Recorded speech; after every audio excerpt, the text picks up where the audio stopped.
Girl,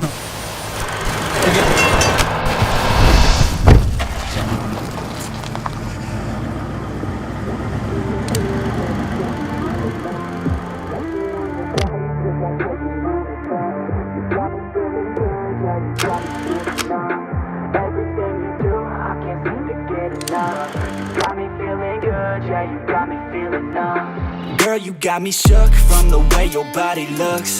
Got me riding hooks, got me feeling like a rook. I don't do it by the book, but for you I'll take a look. Don't know what your mama took, sweet and spicy like a cook, yeah.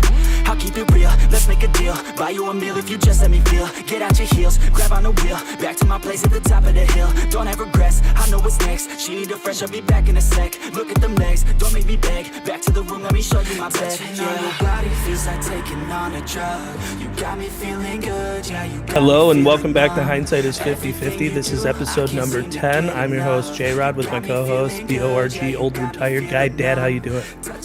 I'm doing really good. I know the last time we met, our last podcast, it was Halloween night, and you guys were getting ready to go out. I know Jacob and his family was getting ready to go out. How'd it go?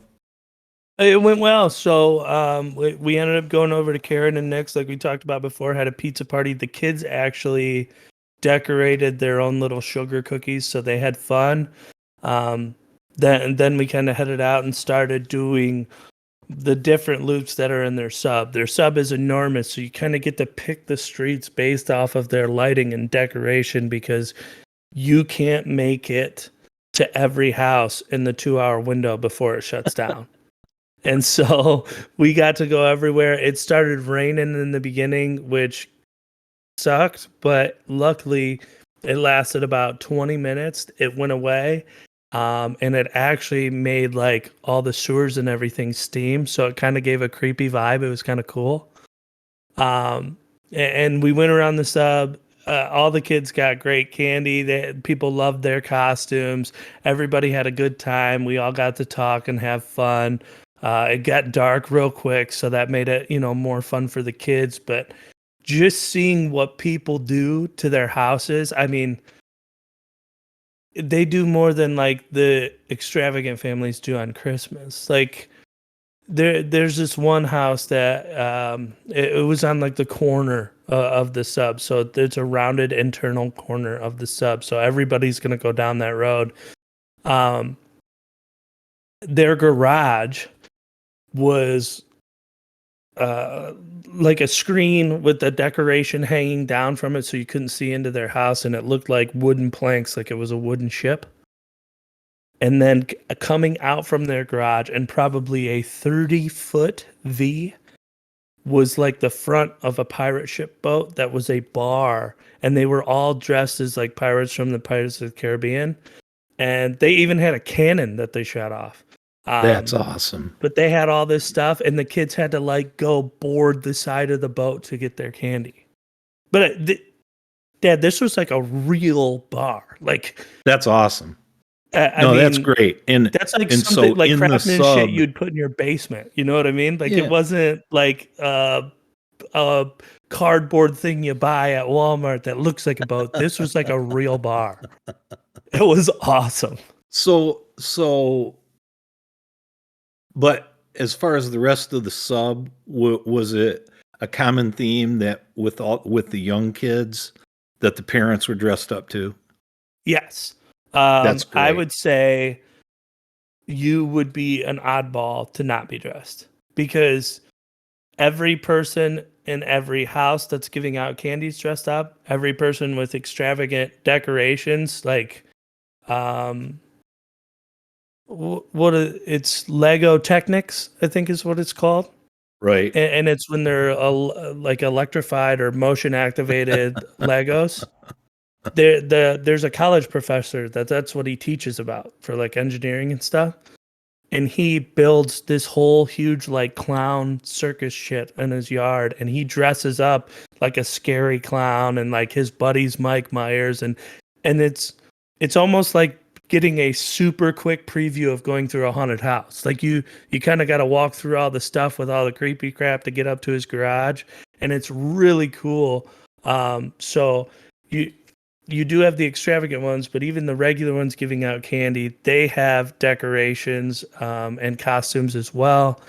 Every parent that's with a kid, I would say, if not every, then 99.9% has a costume on, at least to the point where even Karen's dad was there, and he didn't have like a whole costume on, but he was kind of leading our pack with a flashlight and an umbrella, and he had like a Bert and Ernie shirt on because the grandkids were dressed as Sesame Street. So I mean, even like if you're not fully dressed up, you're still That's awesome. participating. So that part was really cool, and the parents sometimes go out more than the kids do, like go all out more than the kids do. So Oh yeah, big time. It's a lot of fun, and you can tell that their whole sub really gets into it. Like even Nick and Karen, like we brought over 2 big bags of candy. They had their own candy because we're not going to be home, right? So if we can't be there, we want to leave it at the door so kids can get it. But instead, what we do is we just tell like the first 2 waves of people while we're having our pizza party that the candy's next door, and we give the neighbors all the candy. And so the kids know just from following the previous ones before them that our candy's at the next house as well. And so they just get a handful of candy instead of like 1 candy bar. Oh, that's cool. And so it all works out real well. And I mean, props to Karen and Nick for having us and putting up with us. Obviously, when you add 2 more kids, it's louder. When you add Melissa and I, it's going to be louder. But I feel like we all had a pretty good time, and we have a really good balance of things because you got people that want to be in front, people that don't care to be or don't mind being in back. So like you kind of have the kids surrounded, and you don't have to worry about someone lagging behind. Like there were times where, you know, JR, my youngest, might kick his shoe off, and I've got to stop and put his shoe on. But then Karen's holding JJ's hand to make sure that he doesn't get lost. Like, so it just, that part made it very comfortable. But also, we have a big wagon for the kids. Oh yeah, and they have a dual side-by-side stroller. So when the kids would get tired, like at first we're all in our own thing, but then you know how kids are. They want to walk, they don't want to walk, blah, blah, blah. So we started putting all the stuff in the wagon, and then the kids who were tired and wanted to sit would go in the stroller because they could hop in and hop out real quick to go get candy instead of us having to pick them up and set them in the wagon. So like all this stuff, I know it sounds kind of nerdy getting happy about it as a parent, but it was one of those like efficiency at its finest moments. No, it's not and nerdy. it was satisfying. I mean, that's cool. Now, I know the boys' outfits because I saw those. Yes. And JR was a raptor and JJ was a T-Rex. I know those went over great. How did your and Melissa's outfits go over? Perfect. Everybody knew who we were. Well, there you go. That's a good thing. I mean, you know, the JR didn't want to wear his hat the whole time. His hat, yeah, but you knew raptor that. Hat. But JJ wore his most of the time, and it was kind of nice in the beginning because, you know, when it was raining, it still protected him. And then once it got wet, he ended up taking it off. But people still knew what they were. Our costumes were real well like oriented with theirs as far as the Jurassic Park theme. But also we decorated the outside of the stroller. So we had like all the hazard and electric fence and dinosaur signs and all that. Oh, like yeah. It was Jurassic Park just dangling around the stroller.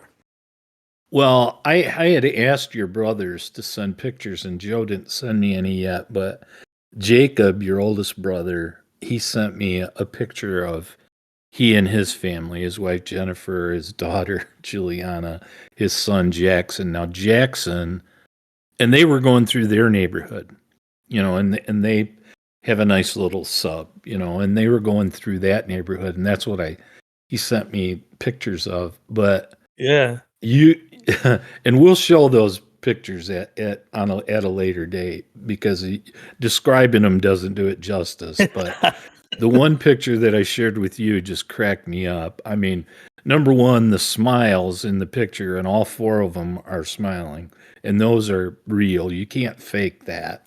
Yeah. But secondly, Jennifer's dress, in a dinosaur outfit like one of your kids would have on, only it's full size, and Right. she's a little girl, She's but in like a romper. Yeah, like a yeah, one-piece dino costume. yeah, and then Jackson, and he'll be 2 in January. He was in a dinosaur outfit. Juliana was a unicorn princess. She has this fascination with unicorns, and she's 3, just turned. And then your brother is in a giant blue fuzzy unicorn one piece. I mean, That are you was shocked? fantastic.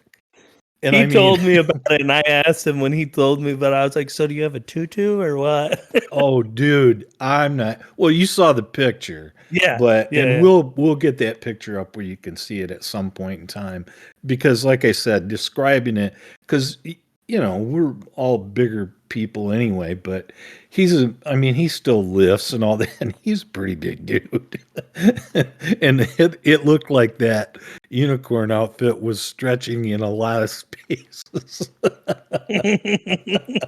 But Yeah. it looked like Or everybody like the had. big gay pony.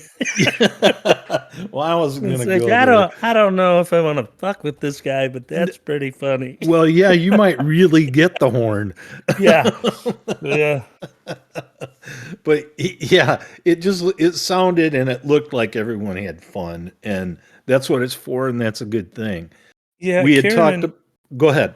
Karen and Nick, I told you their family dressed up as Sesame Street. They actually had really good outfits. I don't know what one of their daughters was, and I'm sure somebody will know, and I'm an idiot for not knowing. She was some Sesame character, I think, that had almost like Tinkerbell wings on, so I'm not really sure.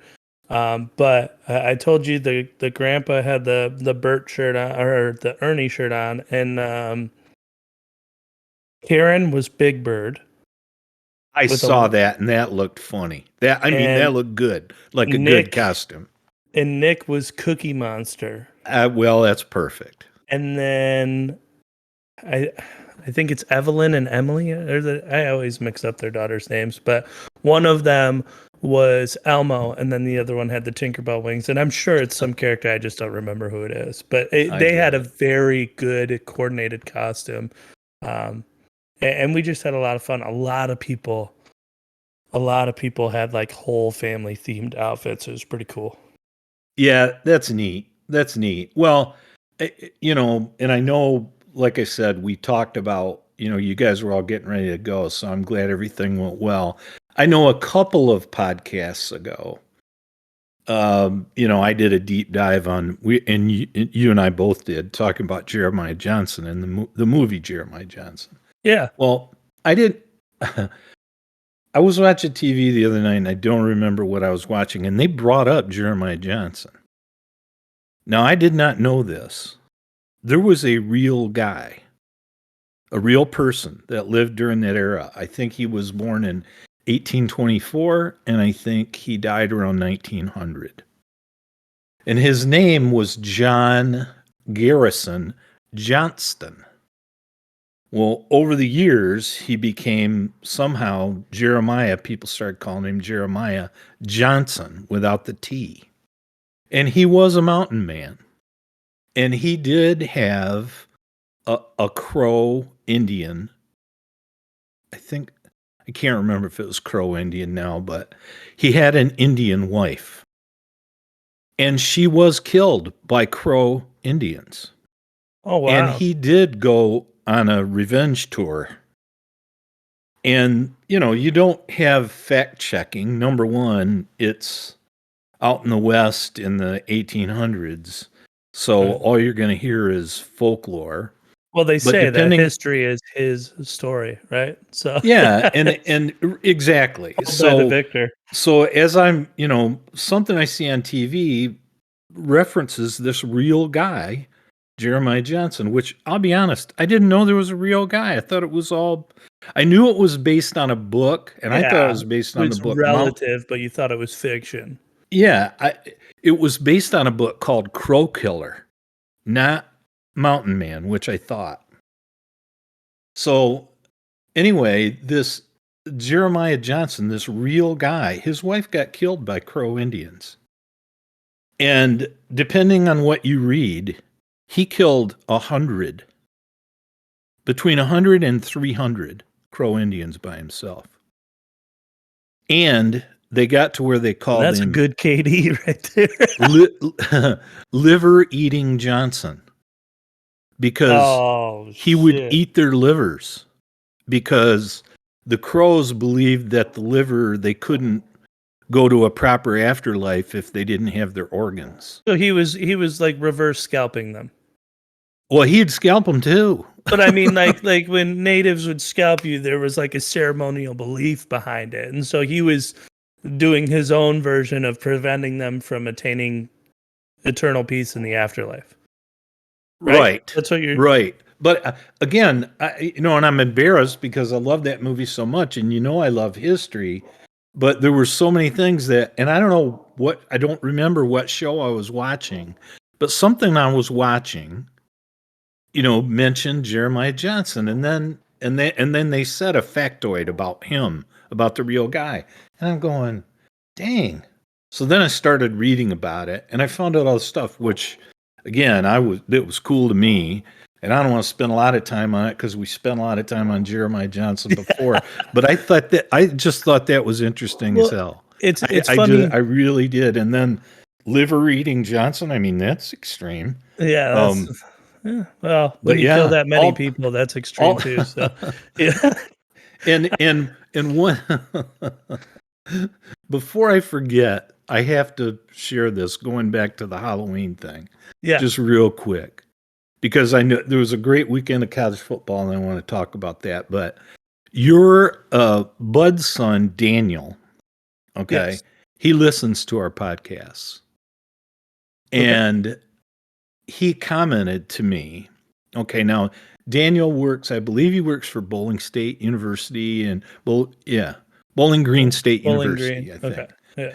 And he's like does research, and he does all kinds of crazy stuff. I don't know exactly what his job is, but I know he travels all over, and I know he works with a lot of really smart people. Well, he commented to me after he listened to the podcast about the possum story, the possum in the mailbox. Man, fuck possum. No, listen, dude.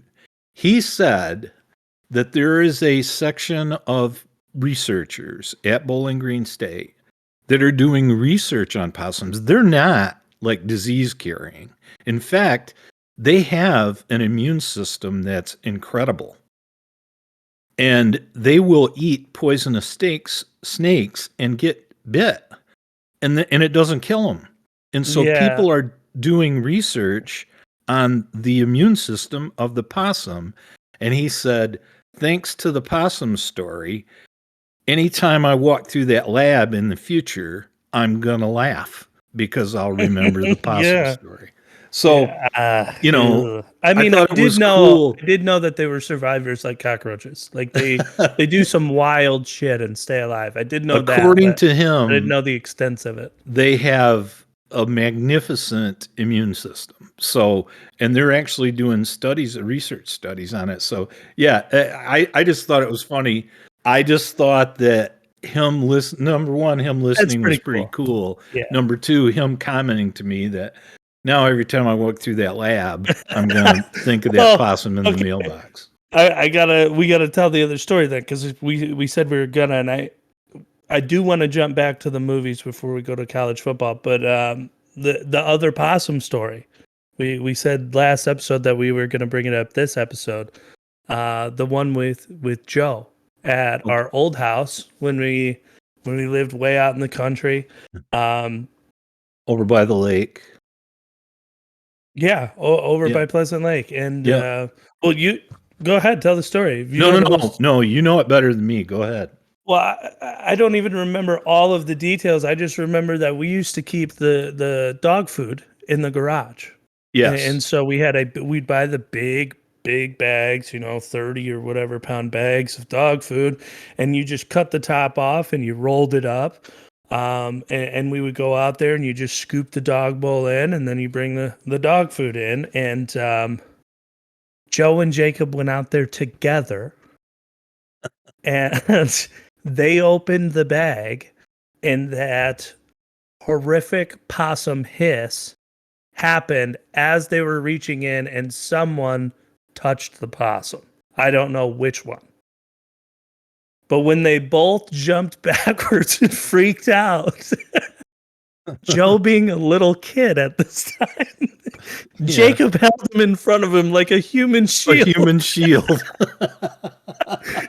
like, let go of me. I do remember that.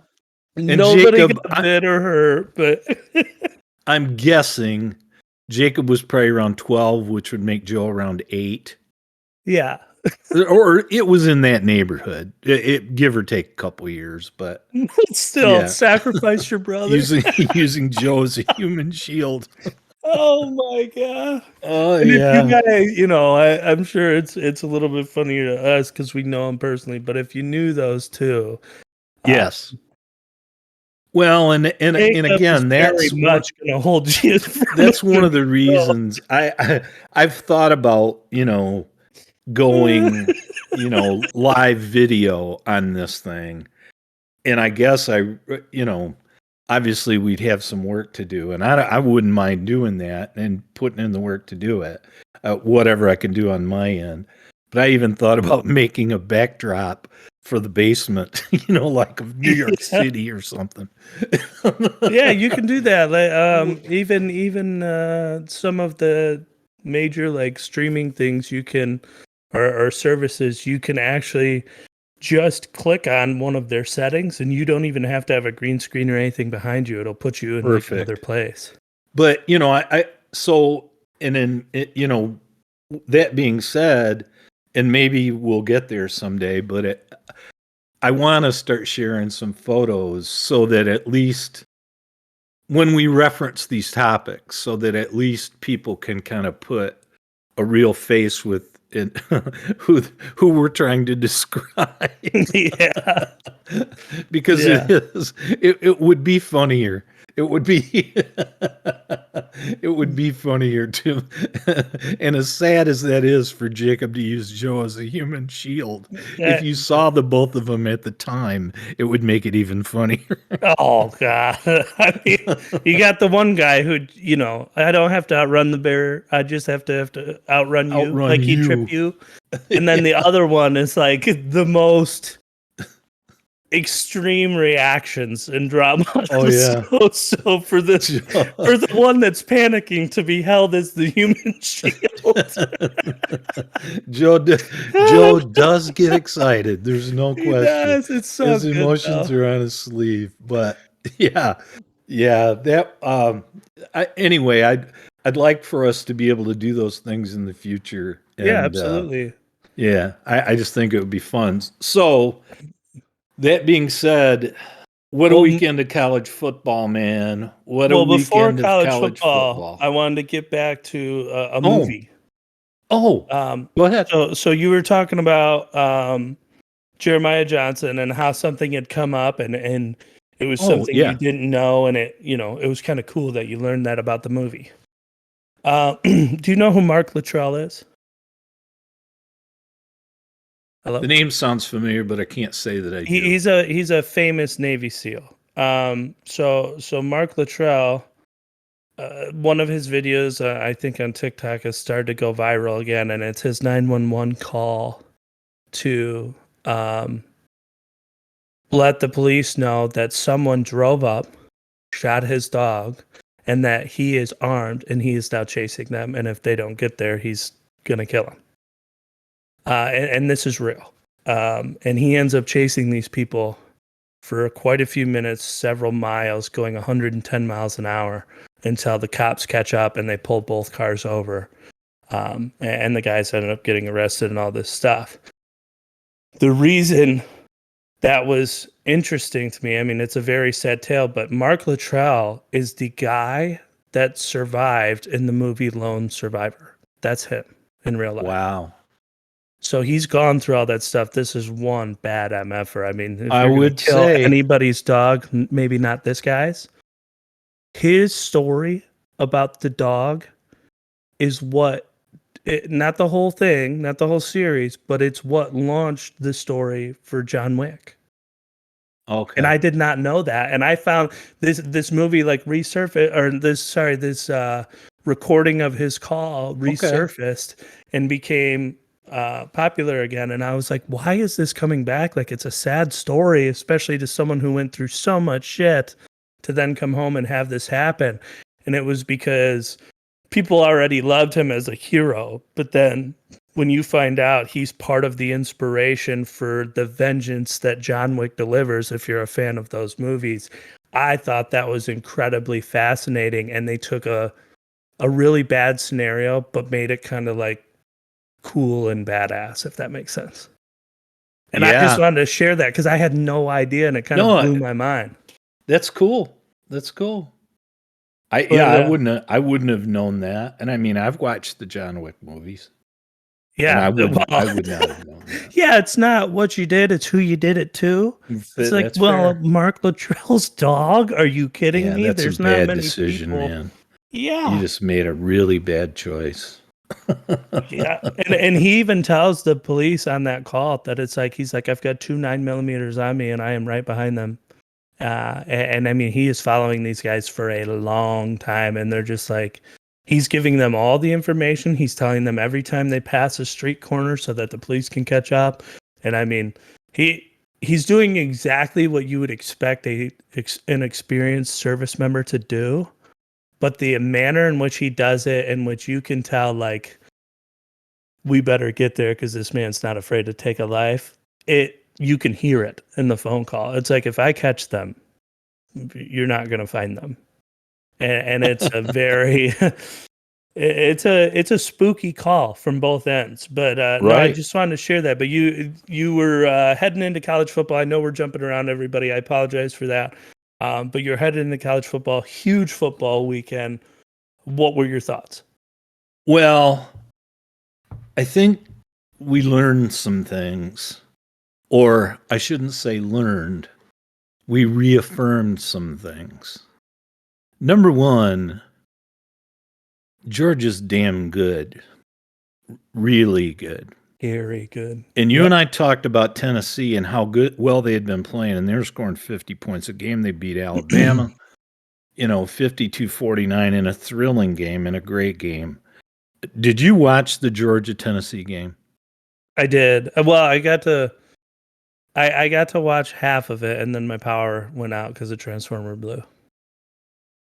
Well, Georgia is basically saying, because Tennessee's quarterback was having a great year, he was probably the front runner in the Heisman, and he was having a great year. He's completing 70-some% of his passes, ridiculous numbers, and he's a big guy. He's like 6'4", 220, and he can run. I mean, Georgia locked him down. I think they sacked him 7 times. Tennessee had a wide receiver named Hyatt that I just didn't think anybody could cover him. Is he number 11, the yes. burner? Yeah. Yes. And Georgia played man that whole game. They were one-on-one with all of Tennessee's receivers. That's why they were attacking the pocket, and that's why they were sacking him and or getting pressure on him. Georgia has a D-back. I think he's number 6. He's got like a shoulder brace. He locked them up all day. Dude, I mean, they had lockdown defense all day. Tennessee scored at the end, but that was at the end. That score didn't mean anything. You know what I took away from this, though, is I thought Georgia was above everybody this year. I thought they were the clear front runner, but even though the game was more lopsided than the score, I still think that showed how much better Tennessee is than a lot of the rest of the nation, because Georgia didn't score 50 points. They didn't, and Tennessee still got on the board a little bit. And it's like, again, I think if Georgia plays a lot of people, they shut them down so tightly that even if the game's more lopsided, the score looks more lopsided, as to where Tennessee what was it, 27? Was that the final score? I don't remember. 27-13, I believe. But to hold Georgia to 27 points, especially with they've got the running back that they do, and Stetson Bennett's shown that he can throw the deep ball. It's like to They hold them really to took their foot 27 off the points. gas in the second half offensively. They really did. They were trying to run clock. I mean, I think Georgia could have put up a lot more points had they played their offense You and they think so? didn't. I only got They- to look at the stat line, so I didn't Yeah, get to see they- the second half. It was a lot like Michigan, Iowa. It was, you stretch it out a little bit and then you just kind of chill. All it Yeah. showed me is that Georgia, I thought, I said last week, I thought they'd win the game. I really didn't think they'd dominate like they did, because they dominated that game. I And thought it would be a 2-possession game. I didn't think they would be able to stop Tennessee's offense every time down the field. I thought they needed to stop them twice, and Georgia would just keep running over them. And so I thought it was going to be more of a barn burner, but where like 1 or 2 stops decided the game. Georgia has 3 good backs. They have the best tight end in the country, and I think he's only 19 years old, and he's a first-team All-American last year. That Brock Bowers. They That have kid another is tight end. incredible. I mean, he's the best tight end I've seen in a long time. They have another tight end, number 0, who he's either a freshman or a sophomore, He's and he's like Gronk. 6'8", Yeah. and he can block. And he can jump. Yeah. Oh, He yeah. can elevate No, for the that- ball. That team is That's- loaded. That's the crazy if- thing to me about Georgia, is that their offense is so modern pro. It blows my mind. Like when you're talking about, and these tight ends can block, but when you're talking about having tight ends that can catch the ball and have a little bit of speed on them or run a really good route to get separation, both of their tight ends are such freaks of nature. They're the type of tight end that you see in the NFL, where when you get inside the red zone, you put them split out as a split end and you try and go one-on-one with the fade. And Georgia does it all day long because their tight ends are that freaking good. Yeah, and Bowers, they can split him out. He's got the speed of a wideout. They say he's He can- 4'5". He blocks too. It's like, Yeah, he's and a then freak. and they have a kid named Carter on their defense, and I think he is a true sophomore. This guy is a man. I mean, he reminds me in his build of Ndamukong Suh. He's square, he's big, but he is like a giant block of wood, and that guy gets pressure from the interior on every play. He was in that backfield on the snap half the time, and it was like nobody was blocking him. And they're loaded with guys like that. I mean, that team is loaded. And again, that paves their way to the SEC title game. If they don't have any hiccups, and I don't think they will, they're going to play the winner of the West, which, if things hold true to form right now, could be Ole Miss or LSU. But, and Bama's still got a shot. They're not out of it, but unless Yeah, Bama were to fading. go to get to that game somehow and then beat Georgia, I think Bama's out. They're not mathematically out of the college football playoff, but they're sniffing it. You're going to have a lot of teams lose 2 games. There's a lot. We talked about this. There's a lot yet to happen about the playoffs. There's still a lot of stuff. Clemson, they showed what can happen. Clemson was in the playoff last week. Not anymore. Right. And it's like, and Notre Dame spanked them good. And, Illinois. Clemson is, I think they're a very good team. But Dabo Swinney has forgotten more about football than I'll ever know. But when you've got 2 quarterbacks, you don't have any. That's just, I think John Madden said that years ago. And when you've got 2, you don't have any. And, this Ugalele or whatever his name is, he's got all the physical stats, but Clemson doesn't have the same guys helping him that they did. They've got a nice running back. He's a little small, but they don't have the burners on the outside that they've had in the past. They don't get the separation. Then they bring you're this not kid. playing the best week in and week out. I mean, I think when you finally face a half decent team, it's going to show your true colors. I think Clemson's that's fair overrated a lot. because their league is not like the SEC or the Big Ten. It's not. It's just not. And I don't think Notre Dame's a bad team. Notre Dame played a good game that day. I was switching back and forth and watched a lot of that. But a lot of the things that you had said, and I agreed, were yet to happen. A lot of them happened last weekend. More of them are going to happen in the next couple weekends because there's a lot of those games that are left to be played. Did you watch? Well, you were without power, so you didn't see Alabama either. Nope.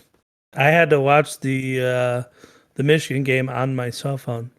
Dude, that quarterback for LSU, that Jaden Williams, the kid I talked about, who reminds me of JJ, only McCarthy for Michigan. He had a game, man. He had a game. And the lead changed. I think the lead changed 6 times in the second half. It was just back and forth and back and forth. Alabama, there's, LSU scores, takes the lead by 3 with a minute and change left or something like that. Bryce Young did what Bryce Young does. Drove them right down the field, tied the game with 12 seconds left. They go to overtime. It's in LSU. Bama, 3 or 4, 5, 6 plays, they score and kick the point. So they're up 7. On the first play, that quarterback for LSU scrambled. I think it actually was a designed run, but it was a hell of a run. He scored. And check out the cojones on Brian Kelly. He went for 2, and they got it. I mean, that place was going nuts. But I said, I don't think a lot of teams want to play LSU right now. That quarterback is really maturing. They've always got athletes. They've got, good backs, fast receivers, and they always have great secondary folks. And they always can rush the passer. They've got a true freshman. His name is Perkins, I believe. He's number 40, and he's like a stand-up end. That guy's a freak of nature, and he's just working himself into the rotation. He's not a bona fide starter, I don't think, or if he is, it just happened. But that team's loaded, man. And there's a whole, like you said, still a lot of football. You got the SEC title game that's got to play out. You got 2-3 regular season games got to play out.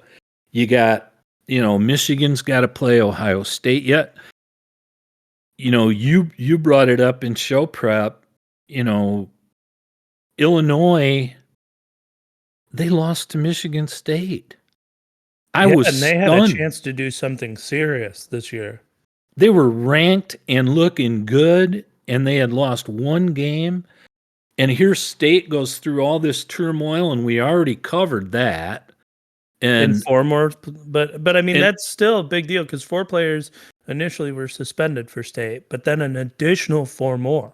So and one of them, players. One of those additional 4 had been the Big Ten Defensive Player of the Week 3 times this year. That Windman kid. Yeah. So they go to Illinois, undermanned, and so I'm not a Sparty guy. Don't like their coach, not a fan of the program. I'm here to give them credit. That was one hell of an effort to go to Illinois shorthanded and beat what I still think is a good team. I have no idea how Michigan State beat them, but they did, and they earned it. I think some of it's the motivation of being pissed and told that you can't. They know that everyone's down on them this year because they're not as good as they have been. But then when you start losing your starters and additional players, 8 of them being out, and they've already had, I think I heard last week, they've had 22 different starters on defense this year. Yes. So they've been all over the place. And it's like, let's not forget they're all athletes. They all made it to For sure. college football. They're hell of athletes. I mean, so I think when you give someone that spark where it's like, yeah, we don't expect shit out of you, and they're like, I want to prove you wrong. That's how Michigan State beats Illinois. In my mind, I didn't watch the game, but that's just like it's not even momentum at this point. You're riding such an emotional wave that your adrenaline is making you play above your means. Well, and I wouldn't fight you on any of what you said. I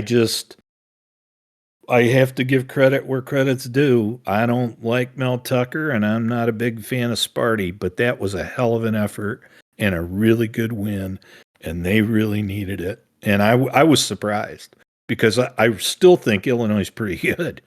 And that was in Champaign-Urbana, which isn't the easiest place to play. It was windy. It was rainy, like a lot of places were. The Ohio State game, they played at Northwestern, and they only won 21-7, but those conditions were ridiculous. They showed guys warming up, because you're right on Lake Michigan. They showed their kicker out there warming up, and he was just like, he wasn't even in pads or a helmet, but he had a tee, and one of those holder things, the little plastic pipe that holds it like for field goals. And he's out there, and he kicked the ball from about the 35 right into the wind, right at the goalpost. The ball came almost halfway back. Yeah. And that was in warm-ups. Yeah, I mean, when you've got conditions so bad that no one can throw the ball, no one can catch the ball, and nobody can get their footing, it's like, well, I guess we just made this kind of an even game, huh? Yeah, well, Northwestern... Now it literally comes to who can push the line of scrimmage. I was shocked. Northwestern hung with them for a long time, and Northwestern's won one game all year. And but conditions were bad all over, other than in Piscataway, New Jersey, where the Wolverines played Rutgers. It was in the 60s. Winds were 5 to 10, and if it rained, it wasn't till late. Boy, I wish it would have rained in the first half, so there's an excuse for that. Oh, yeah, that was puzzling to me. They played outstanding. I'm not saying we played up to our potential in the first half, but if you go back and you look at the coverage when we're throwing it downfield, and we made a statement, or that was the intention. I say we as a Michigan fan. Michigan made a statement that, yes, we can throw the ball downfield. Yes, we will. And we wanted to put it on film to make other people prepare for something other than the running game towards the second half of the season. But if you go back and you look at those catches, the contested catches, I mean, there are 4 or 5 where we've got a big shot downfield, and it's in our guy's hands, but the guy from Rutgers has his arm between our guy's hands and his chest, and he rips the ball out on the way down. I mean, it was phenomenal coverage in the beginning. Well, and JJ had one where Andrel Anthony was open by 10 yards.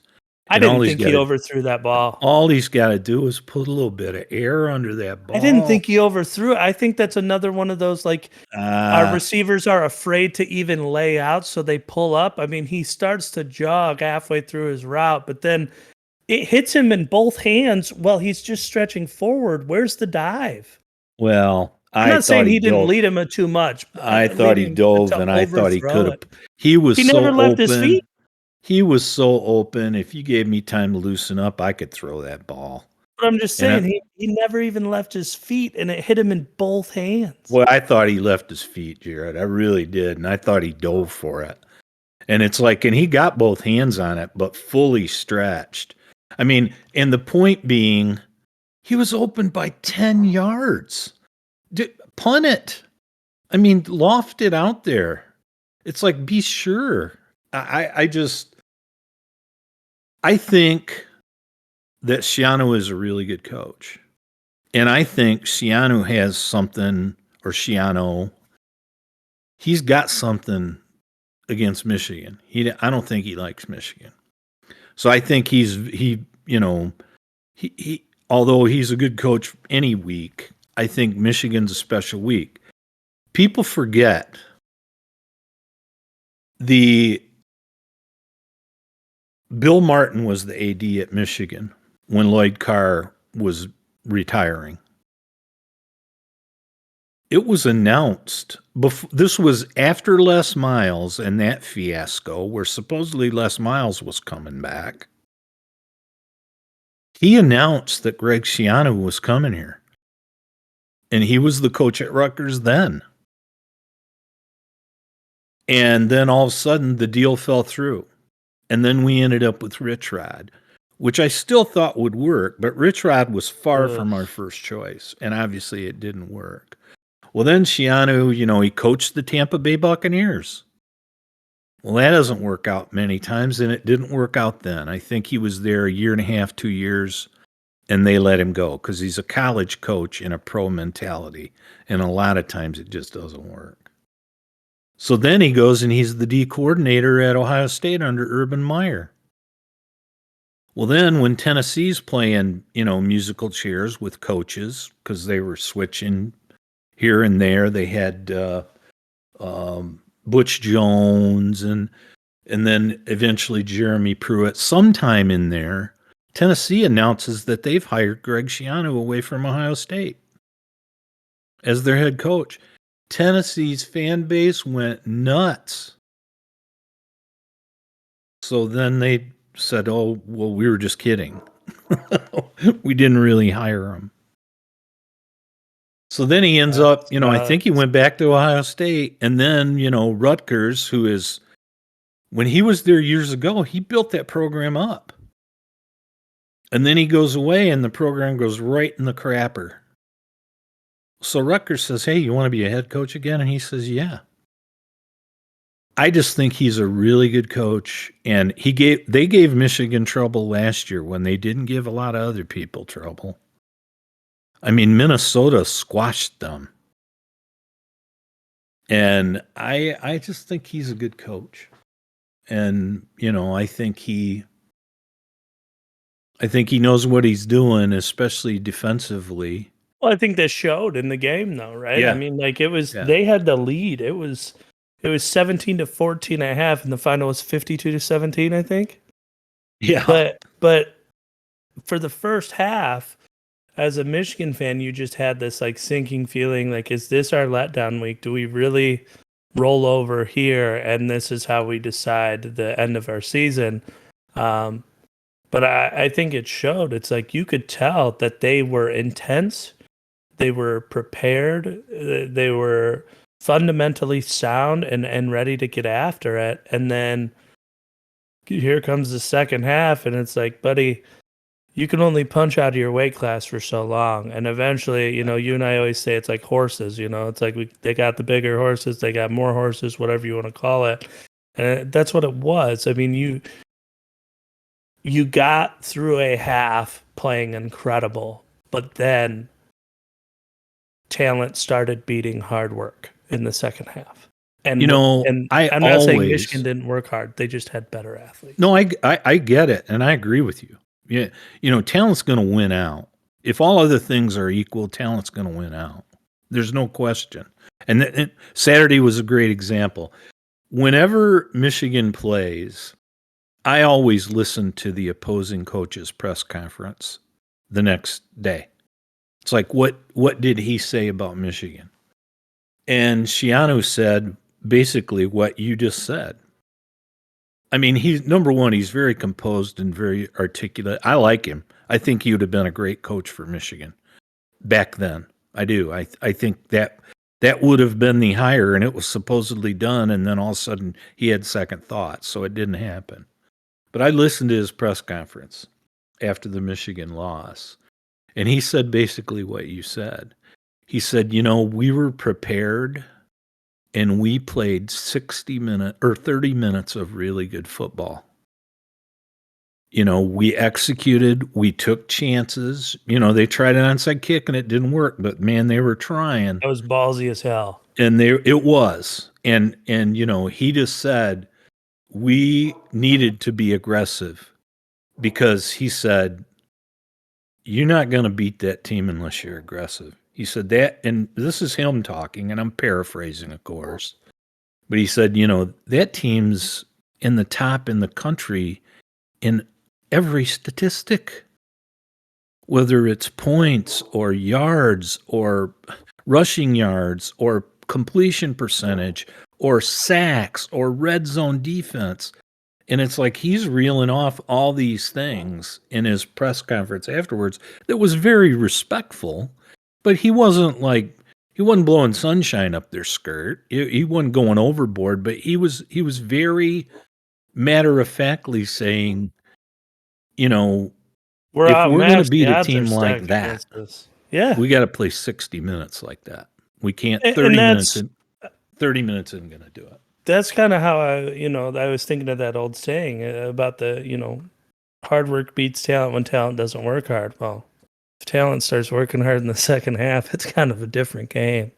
And I'm not saying we didn't work hard in the first half, but when you have those adjustments and those changes at halftime and you figure out what they're trying to do, and so you switch their game plan, so you eliminate their preparation and you make it, okay, we're going to do what we normally don't do.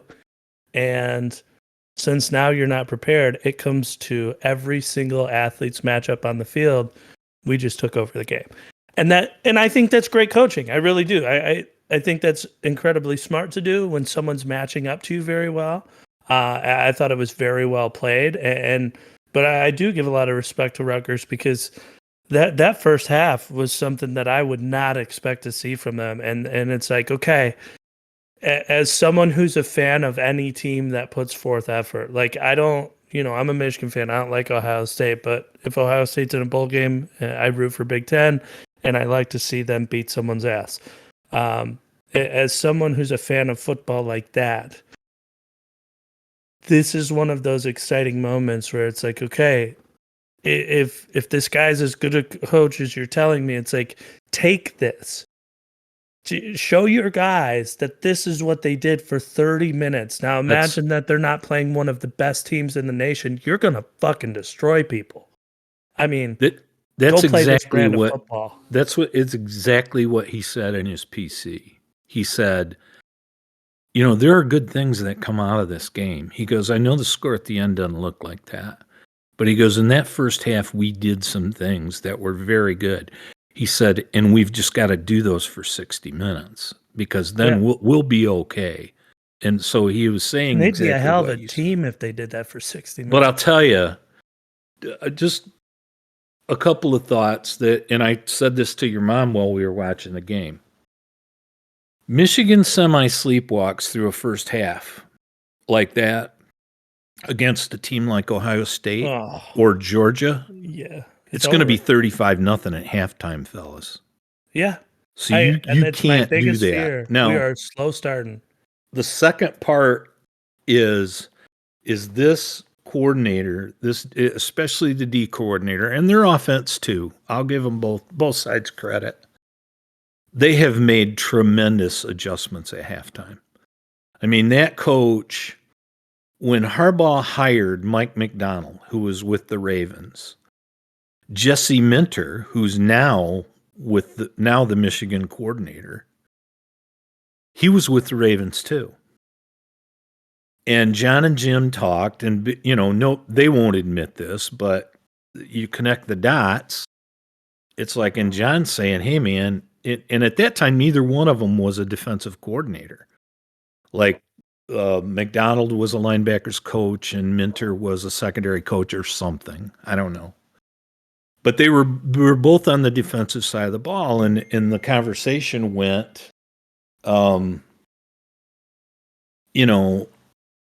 both these guys are good.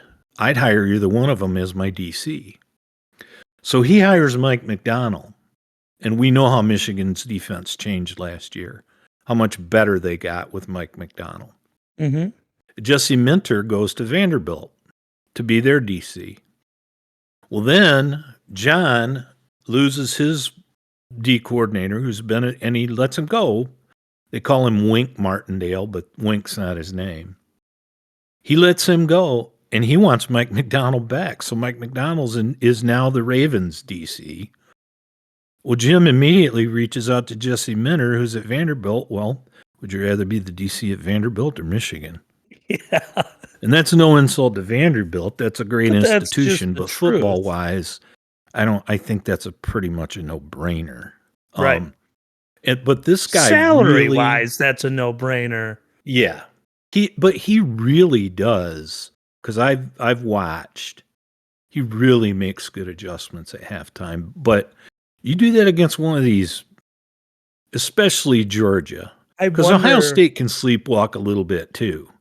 But you do that against Georgia, you're going to be down 35-0 at halftime, buddy. I wonder, though, we've always talked about, people being too cute is a very real thing in football, right? Like when you try and do something and it backfires and you're like, oh shit, now, it's 2nd and 15,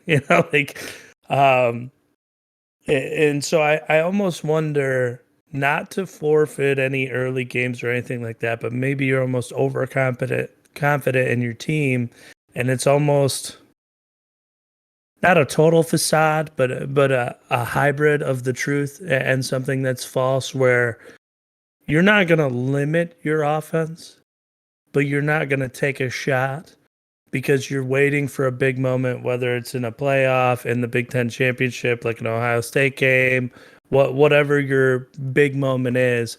But it's like, are you just holding on because everybody's going to think run, couple 3 and outs, whatever, and then you'll pick up in the second half. But when you get into the big game, if you receive, you're just going to go deep ball right away, like dagger.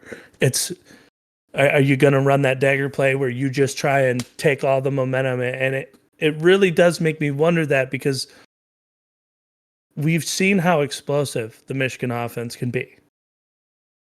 How come we're not calling those plays in the first quarter? I think you're 100% right. I think they're saving stuff. You saw it last year in the Big Ten title game. Corum runs for a long touchdown, and then they do the pitch or backward pass to Donovan Edwards, who hits Roman Wilson along the sideline. That game's over right then. Yeah. That game was over right then. Iowa can't score. That game was over then. And I agree with you. They're saving stuff. But go ahead. They're saving things. They still are. I wonder, I text Jacob during the game, where's AJ Henning? Now, I did see him a couple times. They ran a jet sweep. But, man, they ran that jet sweep last year a lot with a fair amount of success. You notice how many times Anthony and Johnson were on the field last game, though? Yeah. It's like, are we now... Okay, we're still in good position. We're approaching the Ohio State game. Are we now putting everybody back on the field to show more film, give them too much to prepare for? Because not like we want to show all of our cards, but it's like, where have these guys been all season? We all know they're stud athletes. Where have they been? But now Wilson that we're coming down the road, it's like, okay, here we go. Boom. Wilson didn't dress, and that was part of it. Because Roman Wilson didn't even travel with the team. But, usually you see Bell or Johnson on the field with tight ends. Oh, yeah. So, having multiple receivers, 2 wide, 1 split, half of that game, I do feel like we're not only opening up the playbook for McCarthy, which I think this was a good game to do it. You're confident in getting the win, and you want to see his capabilities and start to get him more comfortable as we come into the games where we need to be more explosive. But I think it was also to put a lot more on film. But the other thing I was going to mention is you had talked about how much better the Michigan defense got.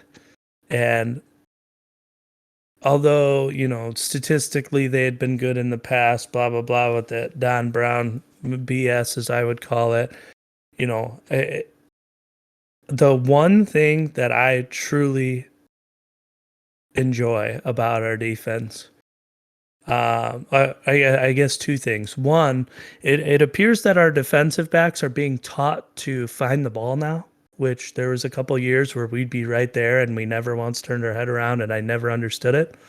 But the other big thing is that You cannot play a field position game with a Don Brown defense. It's all gamble, no save. And you might punt them down inside their 10, but it only takes one gash play for them to go the whole field. And now that our defense has transitioned, we might not be as explosive every single player, every single series in pressure, but we're substantially more consistent to where it's like, all right, well, you might have got 3 first downs, but you're not going 80 yards. So good luck. Don And Brown I like was that. Don Brown was, the game, in my opinion, and again, has forgotten more about football than I'll ever know. The game passed him by. You cannot play man-to-man the entire game against the athletes in the Big Ten and the SEC and many teams in the Pac-12 and the ACC today. But it was You almost like can't do his. it. It was almost like his defensive philosophy. I don't remember the year, but it was like the old Kansas City Chiefs. There was You like can't- one year where they blitzed every single down and their defense was phenomenal. But once people figured that out, it was no longer a good defense after 1 year. 2 of those picks, Michigan was in a zone. Maybe all 3 of them, but 2 of them, they were definitely in a zone. And Minter doesn't play. I mean, you play zone, teams will figure that out too. He switches back and forth. Plus, we always get pressure. Even if we don't get sacks, we get pressure. And against a young quarterback like we played against Rutgers, who that kid's like a really high recruit, but he's a freshman. And Well- it's like, when you get pressure, that's a game changer. But Minter does mix it up. And Don Brown, you remember when Ohio State's putting up 60 on us, he's got guys trying to play man-to-man on crossing routes. You can't do Yeah. that. I mean, everybody ran pick routes against us, Well, you or a can't- double you just block bubble can't screen. do that. That's Um, not in today's world. And you could have Deion Sanders in his prime.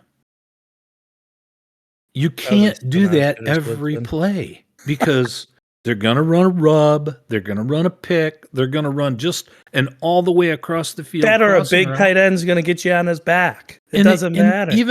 Even Deion Sanders in his prime couldn't keep up with that. And Don Brown, I mean, I see he's coaching at UMass now. He's the head coach, and it's a disaster naturally. And I mean, I'm sure he's a nice man, and I'm not. It's just like there are coaches that I think the game passes them by, and I think it has Don Brown. To me, there are, there's always like a massive understatement to why someone or something is successful. There's always something that is not as obvious, I guess. And I completely agree when you're dealing with like the athletes and you're dealing with the speed of the game and you're dealing with the complex crossing routes and the traffic that's going to get caused through the middle. It's like playing man is near impossible. But one of the biggest things to me that I don't hear it talked about by the broadcasters, look how fresh the secondary is. Because they're not running across the goddamn field every play. It's like people forget that it's 50 yards wide. That's like fair. You got a guy who's squatted in a zone. He's fresh all game.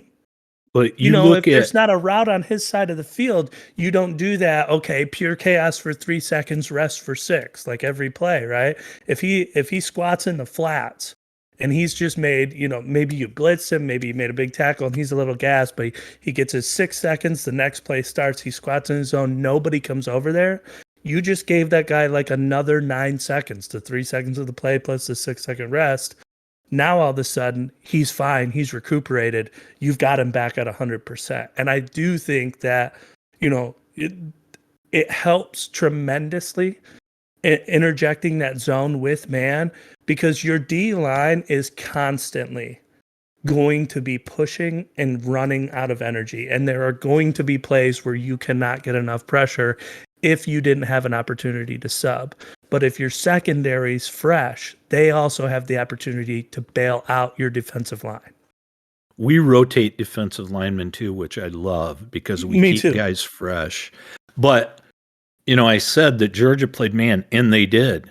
Well, guess what? Hendon Hooker didn't have a chance to count 1-2 Right. because they had pressure too, and But they knew that.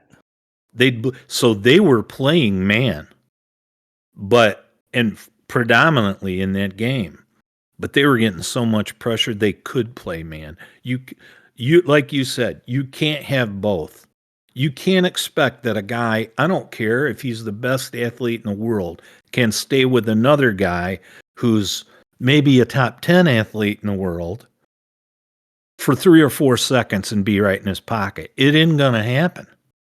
You got to get pressure, and you got to mix up your defenses. Minter's doing both, and I love it. And that with his halftime adjustments, I think have just been impeccable. One thing that really bothered me a lot in the Michigan game. Say hi, Grandpa. Hi, buddy. How you doing? He said, "How are you doing?" Is that JJ? Yeah, it's JJ. Hi, JJ. Can you go get your mama? How you doing, buddy? He came in here. I wanted him to say hi to you. I didn't mean to cut you off. No, that's okay. One thing that really bothered me in that game, and I don't know if this is Harbaugh, if it's his old coordinators, shame on all of them. The shit at the end? No, I don't care about that. Twice we had the ball like first and goal at the 2 or 3 or 1. And we scored, but it took us 4 downs because we ran right up the middle. It's like, would you pitch a ball to one of your men and let him run to the flag, or don't run a draw or a delay? If we run out of the shotgun inside the 5, I lose my mind.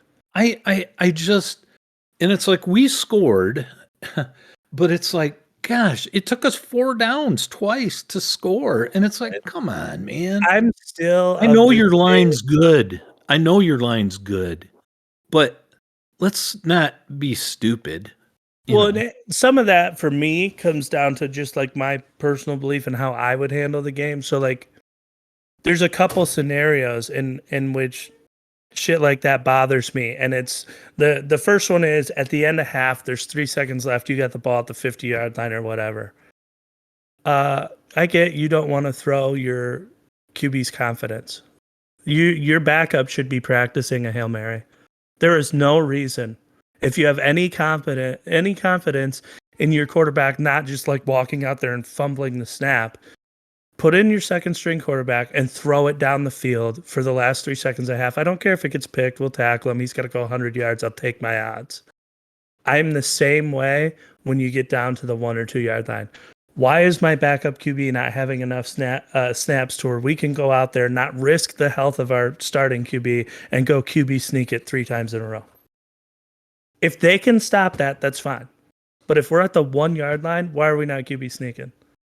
It's one of the most highest statistical plays in football to gain you a yard. It just really, and that's why I say I don't know if it's him or his offensive coordinators. Because as good of a coach he is, and I think he's a really good coach, he is extremely stubborn. I mean, extremely stubborn. So But I will say this: if you're going to go ahead and run that 3 times in a row, you better have the cojones to go for it on 4th. Because we're not like that's where I feel like he was 2 years ago, and that's when it was like, okay, I can't watch Harbaugh coach anymore. you would go up there, be stubborn 3 times in a row, and then kick a field goal. And it's like, what? No. You've committed to this. Go for it. I like an off-tackle dive, not a delay, an off-tackle dive. I like the leaking tight end. Always chip the block, or even the tight end on the right side run all the way to the left. The Lions did it yesterday. The guy's standing there wide open, and we got a touchdown on it. Every good team does it. I like having Donovan Edwards or AJ Henning or Blake Corum or anybody at tailback pitch him the ball and let him go to the flag. It's like the play that I like. How many times have we seen Blake Corum make a guy miss? And he's only got to beat him to the corner too. You're Exactly. talking about a couple yards. And I'm putting a lot of money that Donovan Edwards can do that too. I think AJ Henning can do that.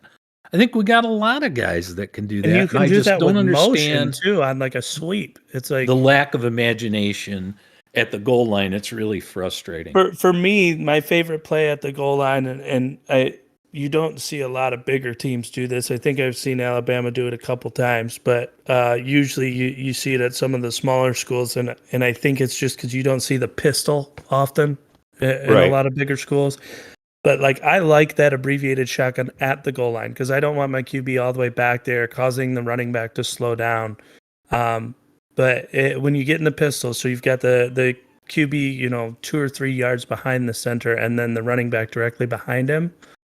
The QB, when the ball is snapped, he turns and he does an instant, not an all the way back in the shotgun delay horseshit, but an instant read option with the running back. And if the end crashes, when he pulls that ball, the tight end on that side runs straight to the flats. And so it's like you've got an instant dive. Now the quarterback's got the ball in his hands if the defensive end crashes down. And he can either run or the tight end's leaking out into the flats, usually with the guy who's supposed to cover him has already crashed down into the line.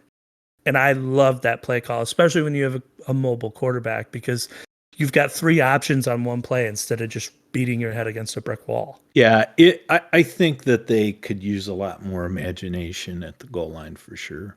But anyways, so college football, we've got Clemson loses. They were number 4. Tennessee loses. They were number 2. Illinois was, hot and upcoming, even though they had 1 loss. They now have a 2nd loss that takes them out.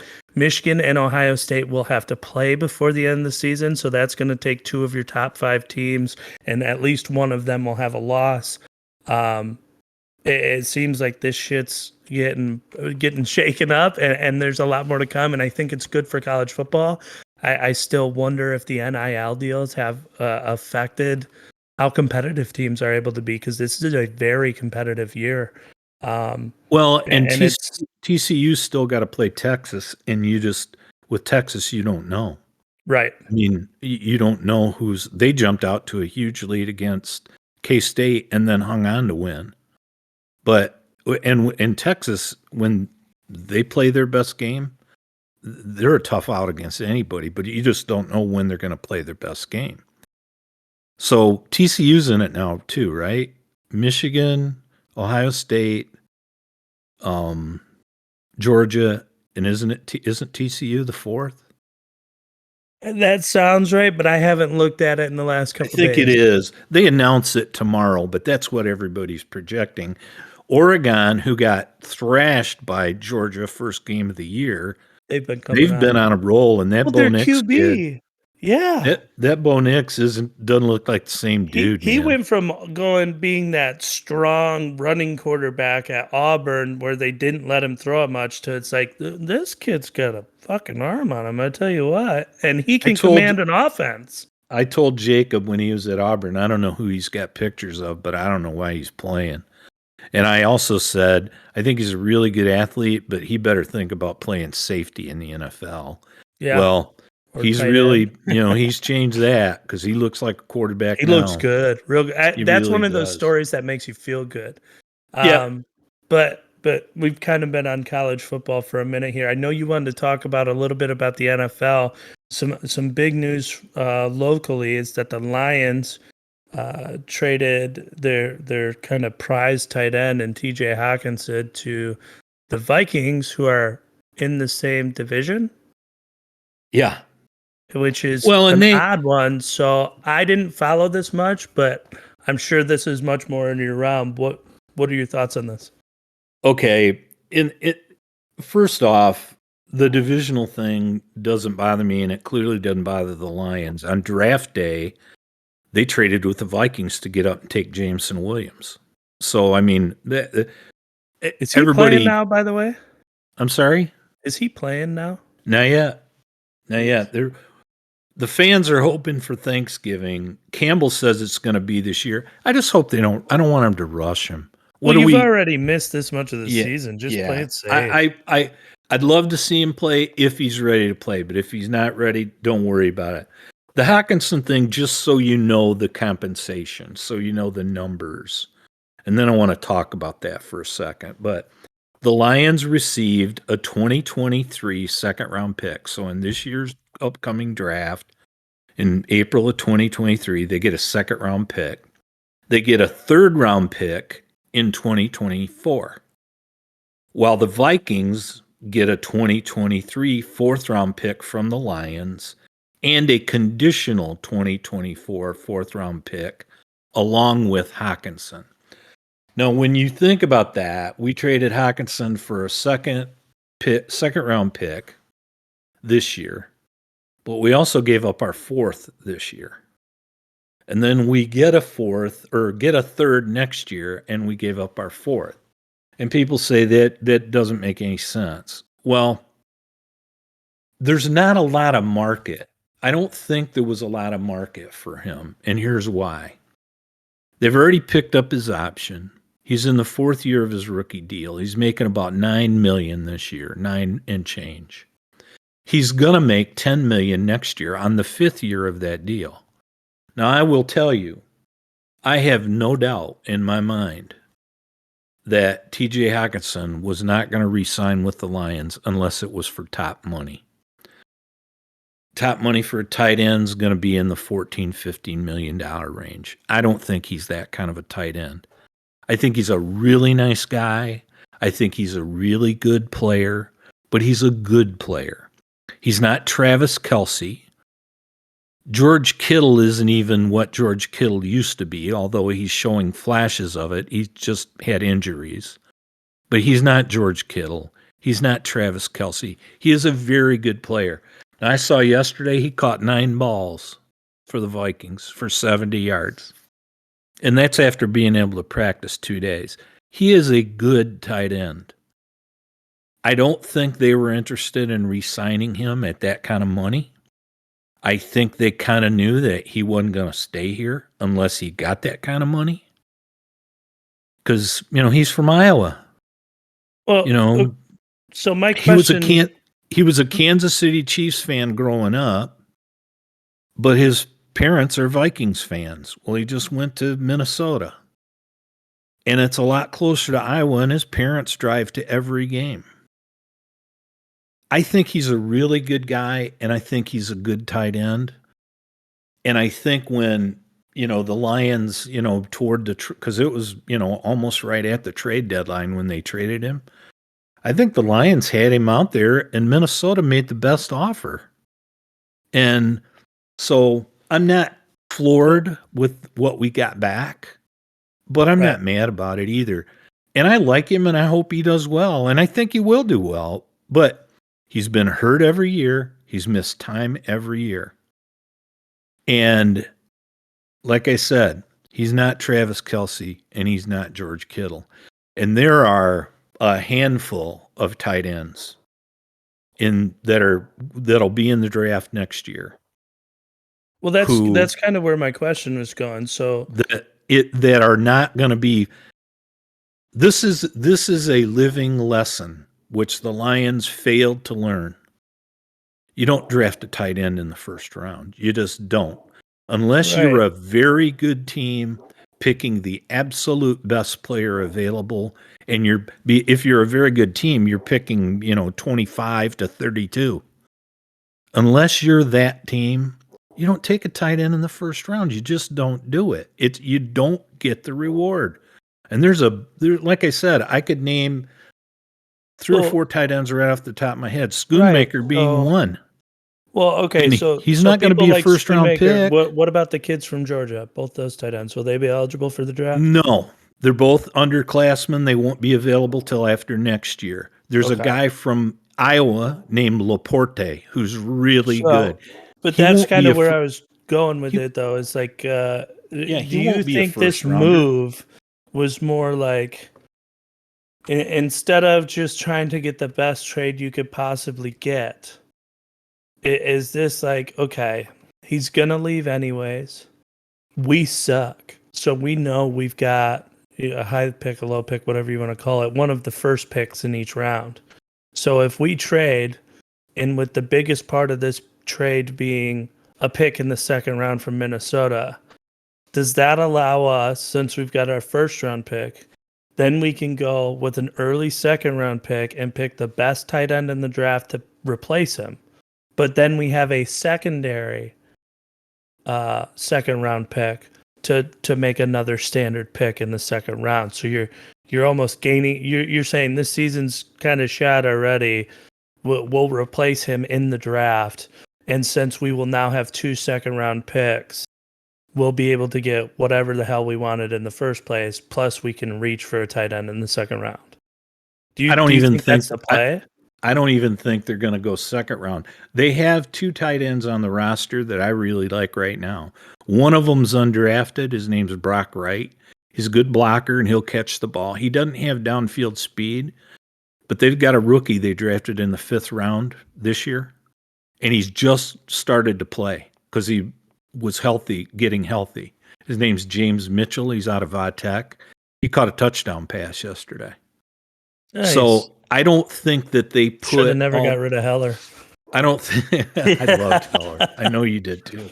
I don't think that they put the emphasis on tight end. And like I said, of these tight ends, and I'm not talking about the Georgia guys because those guys aren't even eligible for the draft. They're too young. When they are, I'm getting one. Of the half a dozen tight ends in the country, well, Brock Bowers is a first-round tight end if I'm not picking in the top 10. Yeah. Because I'm not, he's not going to make me. I mean, I might pick him in the top 10 just to make sure nobody else gets him. Unless I can. Only if I had somebody else's pick. Because if I'm picking in the top 10, I'm a crappy team. And a rookie tight end, as good as he is, isn't going to change me. That's just fair. So you know about the draft and about the picks, you're right. With that trade, we now have 2 second-round picks. But we also have from the Stafford trade another first-round pick this year. So we have, if the draft were today, we would be picking 5th with our pick, and we'd be picking 12th with the Rams pick.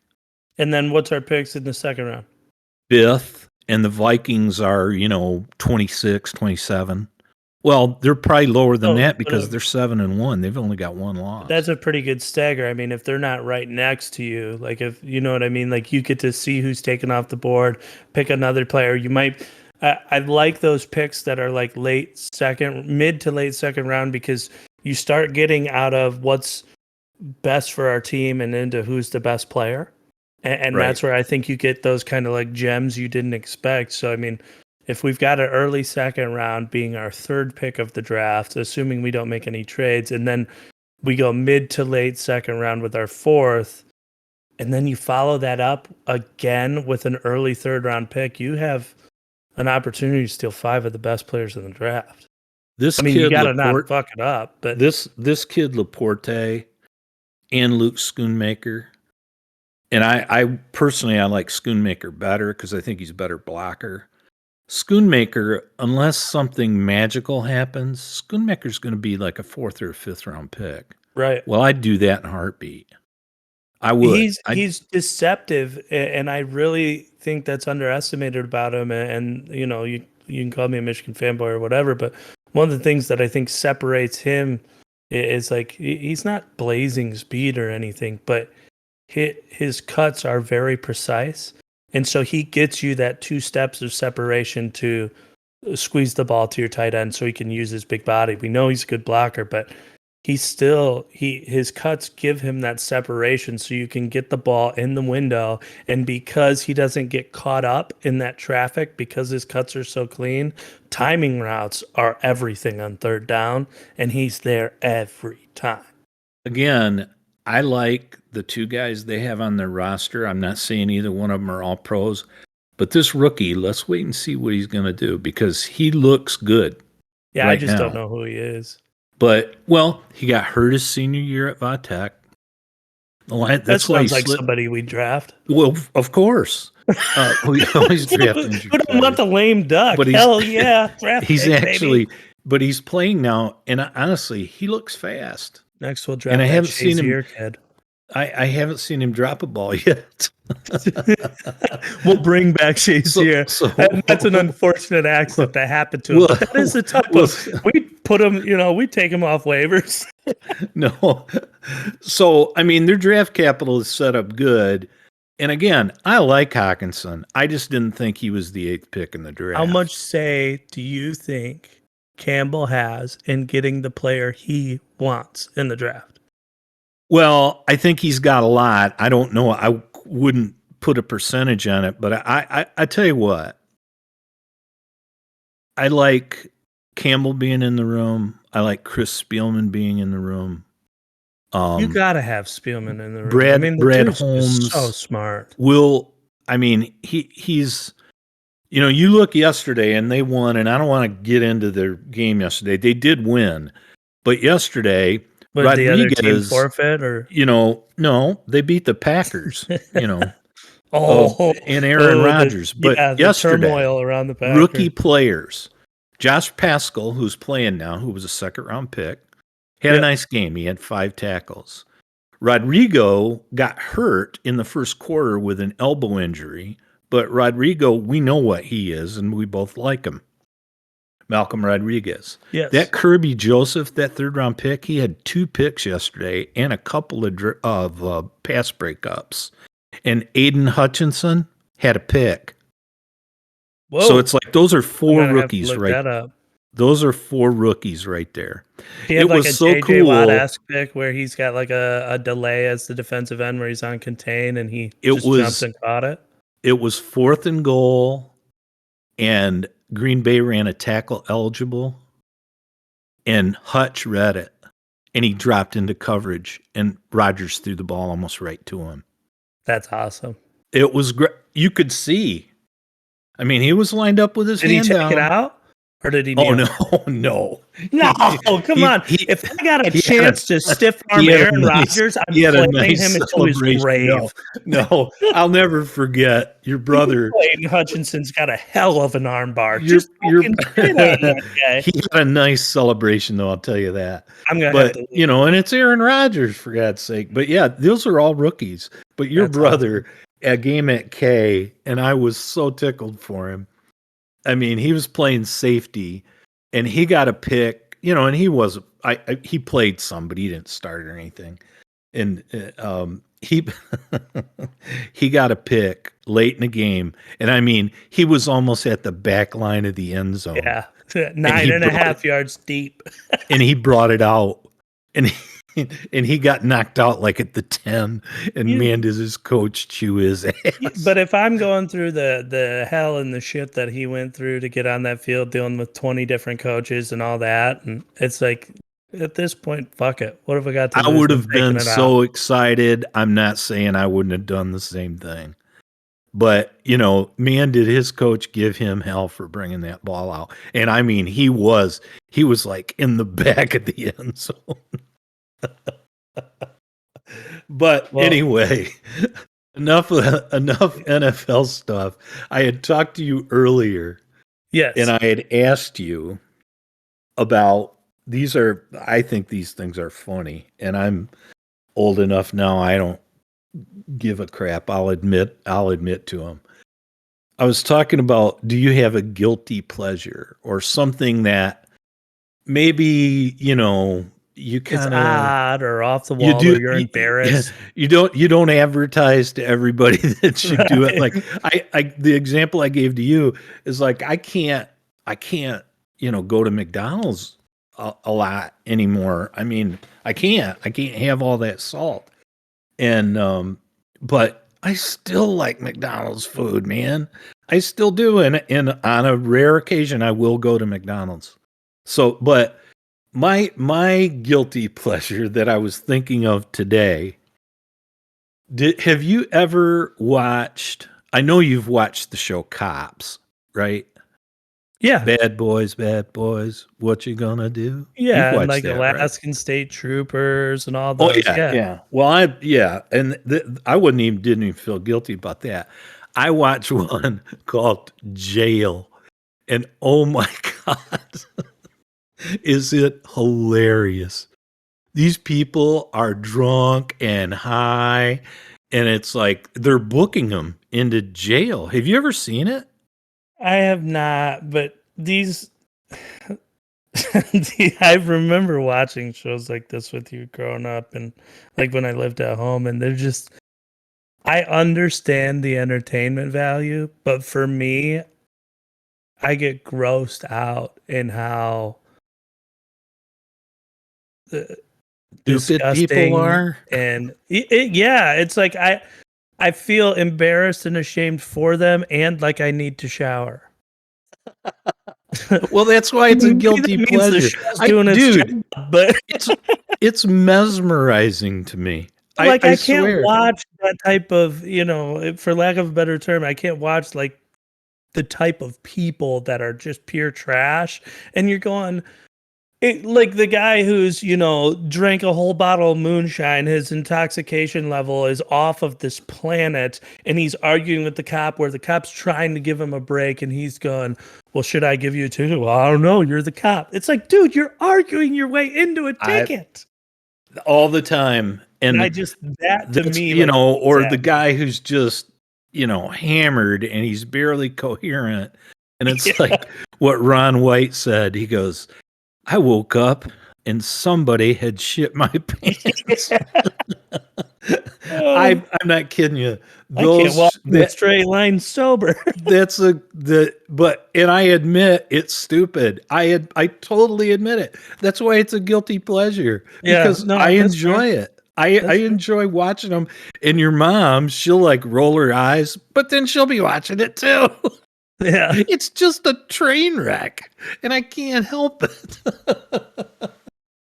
What? Okay. Now that's one of mine. Do you have a guilty pleasure? For food, it would be Oreos. Like you can bring. Yeah, but Oreos is mainstream, man. Everybody likes Oreos. But not to this extent. So you can bring any sweet into the house, and I may snack on it. If you ask me to avoid it, I'll avoid it. Or if I'm not in the mood, whatever, it'll be gone before I even think about getting into it. But if you bring, I don't like double stuff. I know that's crazy. I don't. But if you bring in a pack of Oreos, like a family pack of Oreos, there is something in my brain that just says you have to eat the entire thing as fast as possible. And I can't. And when I say this, so like, and I'm sure a lot of people find this gross. I just say that it's Oreo sludge. But what I do is I take Oreos and I drop them into a cup. And now when I'm telling you that I eat too many, and that's why I will be like pissy with Melissa. It's like, you cannot keep buying Oreos. I can't stop eating them. I will take them out of the bag or out of the tin in like a pinch between my finger and thumb of 4 Oreos wide. And I drop them into a standard like 16-ounce glass until I get 12 in there, and then I stuff 2 more on the top. So there's 14 Oreos. And if you know me, I'm OCD, so it's the same every time. Yeah, it has to be 12. Yeah. And so and they have to be dropped the same way, everything. And then I fill the glass with milk, and I smush them all to the bottom, and I drink the milk, and then it creates like essentially a much more chocolatey version of dirt pudding. Right. But it creates this Oreo sludge in the bottom, and I will eat it. And it's like, it's bad enough if I do that once, but I might do it twice in the same day. Like, I'm going to eat the Oreos until they're gone. I can't, like, and it's like a thing. It's almost like a nervous tick where it's like my brain knows that they're in the house. So that's it with food. For most other things, I don't have anything that's that bizarre. Like a show. Well, you know what? I'm like a lot of magical shows. I'm going to call you out on that. I meant it's other foods. Surprises me about you. Chick flicks and musicals. You love musicals and the Glee show and all that. Wow. And I know you don't feel guilty, but that's one of those where I feel guilty because you like it. Well, okay. I like shows that are like Glee, like a show like Glee where like that one's designed to be entertaining through musical. I'm not a big fan of musical movies, So like I love chick flicks, and I will like things with musical numbers in them, but like a big thing is just you know how you get like shit forced on you. Like every show has I got to get it. have biracial couples and homosexual scenes, whatever. and it's like it doesn't matter what your belief is, but like you almost feel like they put stuff in there that's not necessary. A lot of shows now, one episode throughout the year, they have like a musical episode. I can't stand that. Now, if I'm watching it specifically to watch like a musical, I will enjoy it. I like plays, but I mean, depending on the play. But that part is it's a Didn't little you bit like more that show annoying. Glee? Yeah, I did. I mean, early on, I did. Towards the end, um, it became a lot more about homosexual rights and teens getting pregnant, and it was just like the trashy drama that I don't like. We all know what goes on in America, and I don't care what anyone's preference is. That's up to them. Good for you. Do your thing. But like I just after a certain amount of time, you get exhausted being beaten down with people bitching about oppression. And that's kind of what the show turned into. And it's like, I'm not saying you don't have a just cause or any of that. I'm not trying to make it political, but it is exhausting to listen to it. And every time you turn something on and you try and get away from your stress, that's just brought back in. So towards the end, I did not like the show. But in the beginning, yeah, I did like that show. But no other. Now, and I know that's not a guilty pleasure for you. Like I said, I felt guilty because you watched it. No, But my other guilty pleasure, like in things that I would do, on like I wouldn't even say semi-regular basis, but in something that involves things that I enjoy, with video games. I like video games. I don't care if anyone doesn't. That's fine. But one of the things that I do enjoy is building a story inside my head of like the purpose that I'm accomplishing a task in a video game. If it's just an open world free roam and it doesn't have its own plot, or there are games where like you can be a police officer or a criminal or different things, and it's like creating the lore.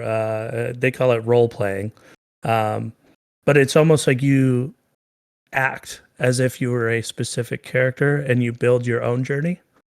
But the game has very little to do with it. It's all your imagination and perceiving this person has like a whole life there, and you're going to act like this person. That's one of those things that a lot of people think is way out there, but I really do think it makes the games more fascinating. I can't do it on the level that a lot of the very in-depth gamers do. But I do think it's like if we're traffic cops, but instead of giving everyone tickets, we like knock down a pedestrian and, we're like, hey, fucking suck it, but I'm Officer Bob that day. It's like, that's funny. And that's what I get a kick out of. That's not a guilty pleasure. A guilty pleasure is like riding a moped or something and enjoying it. But role play is like that in the gaming realm. So like, okay. So if gaming is riding a motorcycle, role play is having a moped.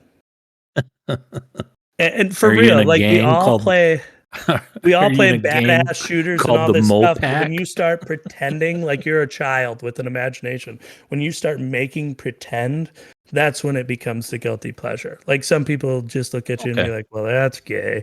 And you're like, I don't care, man. Do what I want. That's good. But that's good. That might be the thing that kind of separates it for me. I mean, you've known this, but I am very much the type of person where it's like, if I like it, I'm not typically embarrassed about it. You can deal with it or not deal with me. That's kind of my thing. So having I told you about jail. Tough. I told you about cops, and I don't care. It's like. But see, I would think your guilty pleasure, like to me, from something we've talked about before, is the draft. Everybody likes the draft, but like the way you and Alan get into it, a lot of people think it's cool, but there are some people who might think it's nerdy, and it's one of those things nerdy, man. You enjoy, but you're like, yeah, it's kind of nerdy. That's That is probably a better example of the equivalent to the video games. A lot of people like video games just like a lot of people like the draft, but when you guys get super into it, that's kind of where role play takes video games. All right. Well, Yeah, we're running up on almost 2 hours here.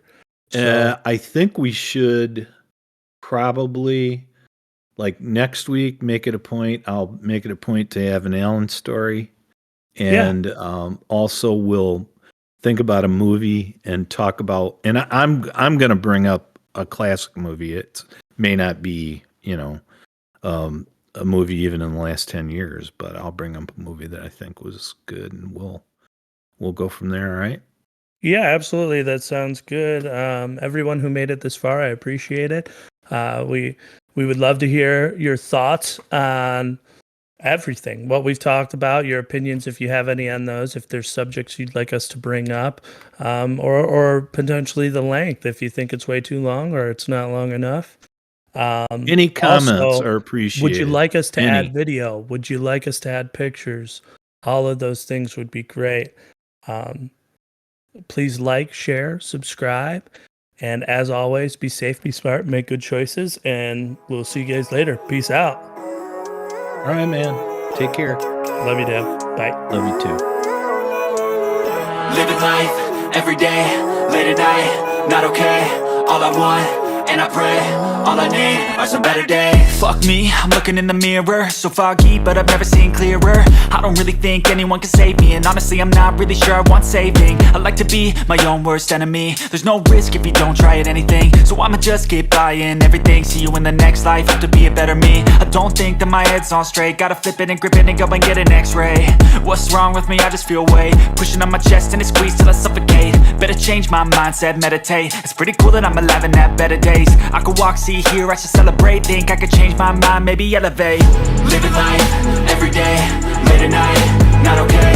All I want, and I pray, all I need are some better days. Yeah, all I need are some better days. Cause all I want, and I pray, I believe in the better days. I'm kinda stuck between a rock and a hard place. Do I work hard or live at my pace? You're only young once, yeah that's all great, but I also want a future where I'm okay. Living life is doing lots of cocaine. Wait no, it's living with no shame. Wait no, it's sleeping in on Sundays. I guess it's different for each of us and that's okay. Well I just wanna be happy, how to get there? Glad that you asked me. I think it's different for everyone. Some of us need work, others need fun. Some of us need purpose to overcome. But try to do what you love when it's said and done. Cause there's so many differences in each of us. Trust your gut, it can show you what you want.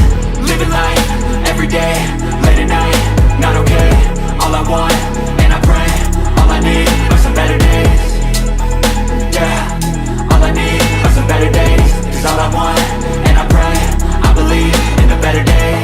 Living life, every day, late at night, not okay. All I want, and I pray, all I need are some better days.